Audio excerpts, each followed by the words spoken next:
Good afternoon, all dear students. I hope you are enjoying your life at your home.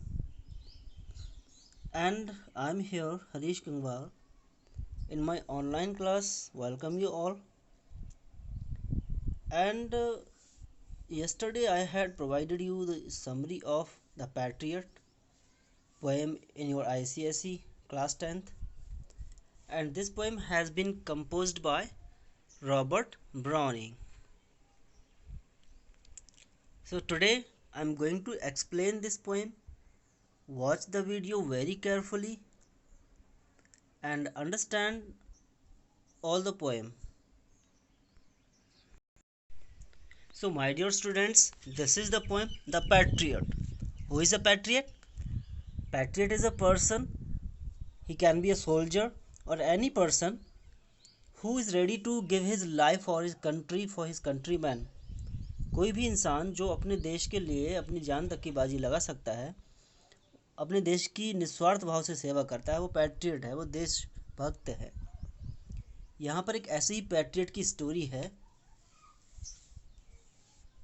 Summary में आपको already बता ही चुका हूँ कि क्या स्टोरी थी उसकी, और पोएम में अब एक्सप्लेन करूँगा।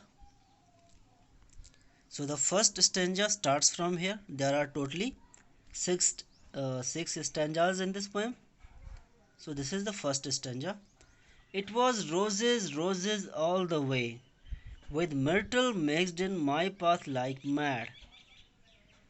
Here the patriot recalls his time. The patriot is being taken to the scaffold where he will be hanged to death, and all the people are following him and throwing stones at him. अब जो patriot है उसे scaffold पर ले जाया जा रहा है, जहाँ पर फांसी दी जाती है, या फिर जो भी डेथ सेंटेंस का तरीका है, चाहे वो हैंगिंग हो या फिर स्वॉर्ड के थ्रू किया जाए, तो स्कैफोल्ड पर उसे ले जाया जाता है। तो वहाँ पर जाते हुए उसके पैरों में सब कुछ बेड़ियाँ, जंजीरें सब कुछ पड़ी हुई हैं, तो उसे वहाँ सोल्जर्स ले जाते हैं और उसी रास्ते पर जाते हुए वो अपने पूरे 1 साल पहले के टाइम को याद करता है। He says 1 year ago what was the scene on this path। क्या सीन था 1 साल पहले और आज क्या हालत है। तो 1 साल पहले का यहाँ पर सीन शो करता है, 1 year before। तो कहता है कि यहाँ पर रोजेस ही रोजेस थे, गुलाब ही गुलाब बिछे हुए थे पूरे रास्ते पर, मर्टल मिक्स्ड यानी मेहंदी की पत्तियों के साथ मिले हुए गुलाब की पत्तियाँ पूरे रास्ते में बिछी हुई थी।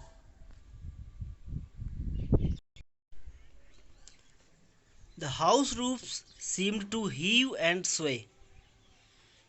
और जो हाउस रूफ्स की, जो लोगों के मकानों की जो छत थी, ऐसा लगता था कि हीव हो रही हैं और स्वय हो रही हैं। हीव मीन्स बिल्कुल फुल ऑफ पीपल, लोगों से बिल्कुल भरी हुई छत थी। स्वय और एक मूवमेंट सा मालूम होता था कि जैसे छत हिलती हुई दिखाई देती हो। क्यों? वो सिर्फ लोगों के इधर उधर मूवमेंट करने की वजह से ऐसा लगता था कि छतें पूरी भरी हुई हैं और हिल रही हों। The church spires flamed such flags they had. Church spires, church के स्पायर्स होते हैं, जो कैथेड्रल क्रिश्चियंस होते हैं, उनका जो चर्च होता है उस पर कुछ ऐसे डिजाइंस बनी होती हैं, ये इस तरह से। तो ये चर्च का स्पायर होता है, यहाँ पर फ्लैग्स लगाए गए थे। कैसे? फ्लेम कलर के, जिस तरह की आग की लपटें होती हैं उस तरह से दिखते हुए झंडे किसके? सोल्जर के सम्मान में, उस पैट्रियट के सम्मान में लगाए गए थे चर्च के स्पायर्स पर। A year ago on this very day, कहता है बिल्कुल इसी दिन, इसी डेट में 1 साल पहले इस सड़क पर ये नज़ारा था, ये सीन था कि लोग पागलों की तरह, मतलब फूल की पत्तियाँ, मेहंदी की पत्तियों को सड़क पर बिछाए हुए थे मेरे स्वागत में, और यहाँ तक कि जो चर्च के स्पायर्स के जो झंडे थे उनको भी बिल्कुल फ्लेम कलर में सजाया गया था। सिर्फ किसके लिए? पैट्रियट के। वो कहता है यानी मेरे सम्मान में, जब 1 साल पहले मैं एक बहुत बड़ी जंग जीतकर लौट कर आया था। Now second stanza. The air broke into a mist with wails. The old walls rocked with the crowds and cries. यहाँ पर पोइट कहता है broke into a mist with bells, यानी कि बेल्स की आवाज़ जो आ रही थी पूरी गलियों में, चर्च की बेल्स बजाई जा रही थी उसके लिए, उसके वेलकम के लिए, उसके स्वागत के लिए। जैसे अभी कोरोना के टाइम पर जब पीएम मोदी ने कहा कि आप लोग जो कोरोना वॉरियर्स हैं उनके वेलकम के लिए बेल्स बजाइए, चाहे बर्तन बजाइए, लेकिन कुछ मिसगाइडेड पीपल वो इतने एक्साइटेड हो गए कि वो दिन भर पीटे जा रहे हैं, रात भर पीटे जा रहे हैं। पूरा उन्होंने जश्न मना लिया। कुछ लोग तो भीड़ बनाकर सड़कों पर निकल पड़े। उस तरह नहीं, ठीक है।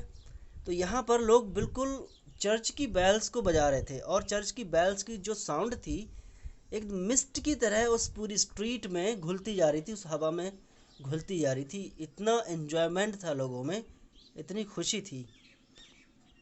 और जो ओल्ड वॉल्स थी, जो स्ट्रीट के मकानों की पुरानी वॉल्स थी, ऐसा लग रहा था कि क्राउड से और क्राइज से, यानी भीड़ से, और जो लोगों के एक्साइटमेंट की जो शोर शराबा था, जो वो हूटिंग कर रहे थे, ऐसा लग रहा था कि दीवारें कहीं गिर ना जाएं, ऐसा मालूम हो रहा था।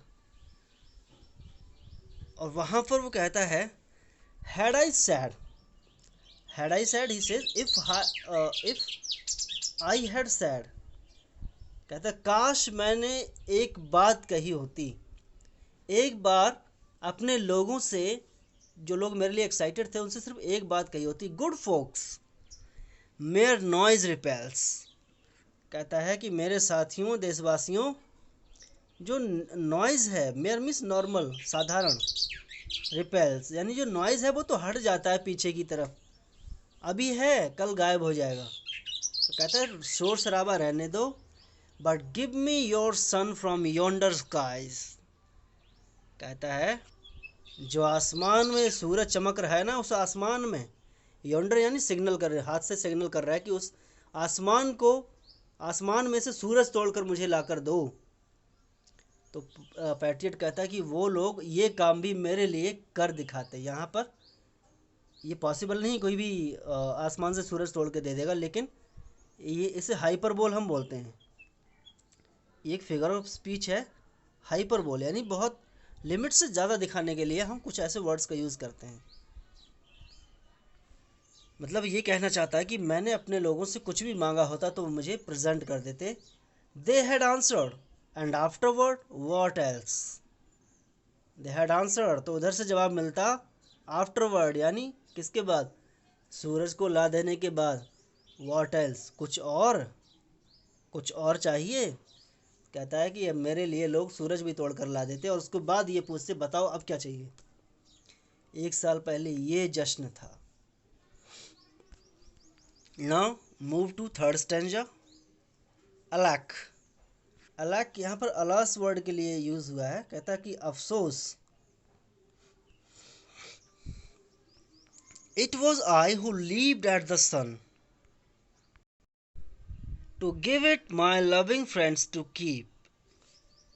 और कहता है कि मैं था जिसने सूरज की तरफ उड़ान भरकर उसकी तरफ उछलते हुए तोड़ कर ले आया, आसमान से मैं सूरज तोड़ कर ले आया, सिर्फ अपने लविंग फ्रेंड्स को देने के वास्ते, उनको देने के लिए। कहने का मतलब I did every impossible work for my country man, a kind of work that not every man can do, कि कोई भी ऐसा काम नहीं कर सकता, वो काम मैंने अपने कंट्री मैन के लिए किया।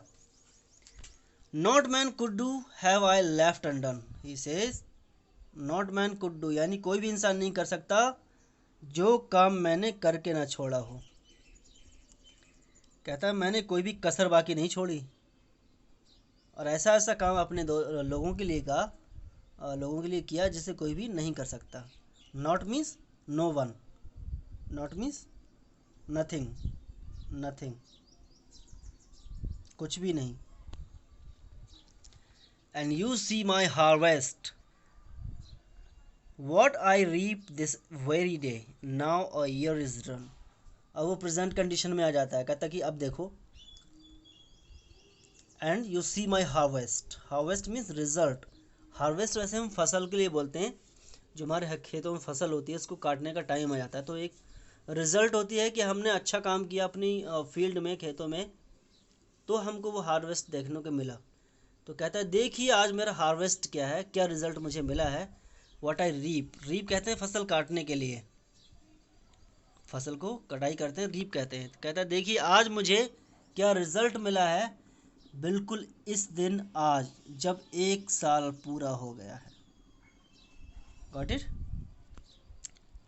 So my dear student, this is half of the explanation, and I will include the later part, the 3 remaining stanzas in the second part.